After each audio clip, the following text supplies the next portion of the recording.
కాళేశ్వరము లేనప్పుడు కూడా మనకు చెరువుల్లో కుంటల్లో మనకు చాలా ప్రాజెక్టులు ఉన్నాయి మన దగ్గర.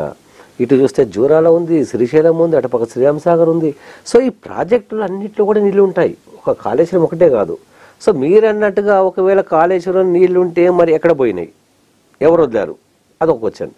రెండోది, కాళేశ్వరం నీళ్ళు ఉన్నప్పుడు మన శ్రీరామ్ సాగర్కి వదలొచ్చు, తెలంగాణలో చెరువులను నింపొచ్చు. మరి ఎందుకు నింపలేదు? మీ ప్రభుత్వమే కదా అప్పుడు హయం. అంటే డిసెంబర్ 7th అంటే 7th వరకు కూడా అధికారంలో ఉన్నది మీ ప్రభుత్వం. మరి నీళ్లు మేనేజ్మెంట్ చేతుల్లో, మీ చేతుల్లో ఉంది కదా, ప్రజలకు తెలుసు కదా ఆ విషయం.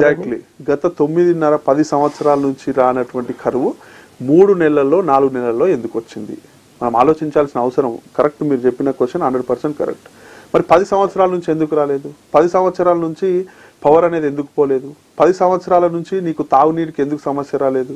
10 సంవత్సరాల నుంచి ఇప్పుడు గొలుసుకట్టు చెరువులు, ఆనాడు కాకతీయులు ఏదైతే గొలుసుకట్టు చెరువులు నిర్మించి ఈ తెలంగాణను సస్యశ్యామలం చేసే ప్రయత్నం ఏదైతే ఉందో దాన్ని మళ్ళా అపర భగీరథుడు అవతారం ఎత్తి కేసీఆర్ గారు ఆ గొలుసుకట్టు చెరువులను కబ్జాలు చేసినటువంటి ఈ పార్టీలు ఏవైతే ఇంతకుముందు పాలించినాయో వాటి చెర నుంచి విముక్తి చేసి సుమారు 46,000 చెరువులను మిషన్ కాకతీయ ద్వారా మరి పునరుద్ధరించి గ్రామాలలో చేపలు ఏడికెళ్ళి వచ్చినాయండి. 10 కిలోలు 15 కిలోల చేపలు ఎట్లా వచ్చినాయండి? నీళ్ళు లేకుండానే వచ్చినాయా?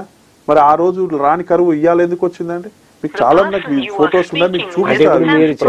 మీరు చెప్పేదాన్ని బట్టి చూస్తుంటే కేవలము మీ ప్రభుత్వ హయాంలో మాత్రమే నీళ్లున్నాయి, మీ ప్రభుత్వ హయాంలో మాత్రమే చేపలు పట్టారని చెప్తారు. అంటే తెలంగాణలో ఎప్పుడూ నీళ్ళు లేకుండా, అంటే మీ ప్రభుత్వం రాకముందు.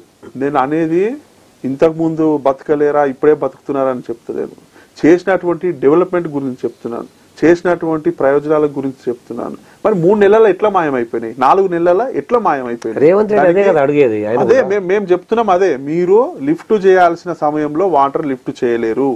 లిఫ్ట్ చేసి ఆ పంపింగ్ చేస్తే అటు మల్లన్న సాగర్ కానీ ఇటు కొండపోచమ్మకు కానీ ఇక్కడ ఈ తెలంగాణ ఈ సైడ్కు ఇచ్చినట్లయితే ఇప్పుడు మా మల్కాజ్గిరి ప్రాంతానికి మల్లన్న సాగరు కొండపోచమ్మలో వాటర్ ఉంటే మా గ్రౌండ్ లెవెల్ అనేటి పుష్కలంగా ఉంటాయి. ఇవాళ వాటికి నువ్వు వాటర్ ఇవ్వకపోతే ఏడుకెళ్ళి గ్రౌండ్ లెవెల్ ఉంటాయి.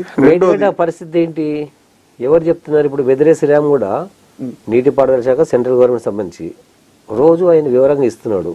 ఆ ప్రాజెక్ట్ ఏంటి పరిస్థితి, అసలు ఎందుకు అట్లా అయింది అని.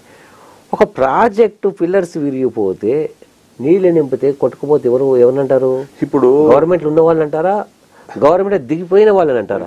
ఇప్పుడు సింపుల్, దానికి పెద్ద పెద్ద కొండలు తవ్వి ఏదో చిన్న చిట్టెలకని పట్టినట్టు గిదే చిన్న పిల్లర్ అనేది ఇసుకలాది జరుగుతూనే ఉంటది. ఇప్పుడు మనమే పోతుంటాం, ఏదో చిన్న ఇన్సిడెంట్ జరుగుతుంది, జరిగినంత మాత్రాన కాళ్ళని అయితే మొత్తం కొట్టేసుకోలేం కదా, దానికి ఏదో రకమైనటువంటి ట్రీట్మెంట్ చేసుకుంటాం కదా. గదే కాపర్ డ్యామ్ నిర్మించాలని చెప్పి మా ముఖ్యమంత్రి ఎప్పటి నుంచో చెప్తున్నాడు. మళ్ళీ నువ్వు ఈ కమిటీ అంటివి, ఈ జస్టిస్ అంటివి, అదంటివి ఇదంటివి, లాస్ట్కి ఏమైంది గదే కాపర్ డ్యామ్ కట్టాలని. ఇదే 2-3 నెలల ముందు సోయి ఉంటే ఇవాళ తెలంగాణలో ఈ పరిస్థితి వచ్చేది కాదు కదా. ఇలా గదే వాళ్ళ ఏజెన్సీలు చెప్తున్నారు కదా మేము చేస్తామని చెప్పినప్పుడు మీరే వెనుకపోయారు కదా. ఈ కేవలం కేసీఆర్ గారిని బదనాం చేయాలి, ఈ ప్రభుత్వం చేసినటువంటి అభివృద్ధిని అనేది బదనాం చేయాలి. సరే, మీరు బదనాం చేయడానికి మేము చేస్తే చేయండి, కానీ ప్రజలకు ఇబ్బంది కలిగొద్దని చెప్తున్నాం. మేము ప్రజల పక్షాన ఉంటాం, మీరు ప్రజలకు ఇబ్బంది కలిగేకుండా మా మీద మాట్లాడండి, దాన్ని ఒప్పుకుంటాం తప్ప ఎంతసేపు ఇది బదనాం చేయాలని చెప్తే ఇవాళ ప్రజలు తల్లడిల్లుతున్నాడు. దానికి పోను ఇవాళ గ్రామాలలో చూస్తే పరిస్థితి 43-44 డిగ్రీల ఉష్ణోగ్రతలు నమోదవుతున్నాయి.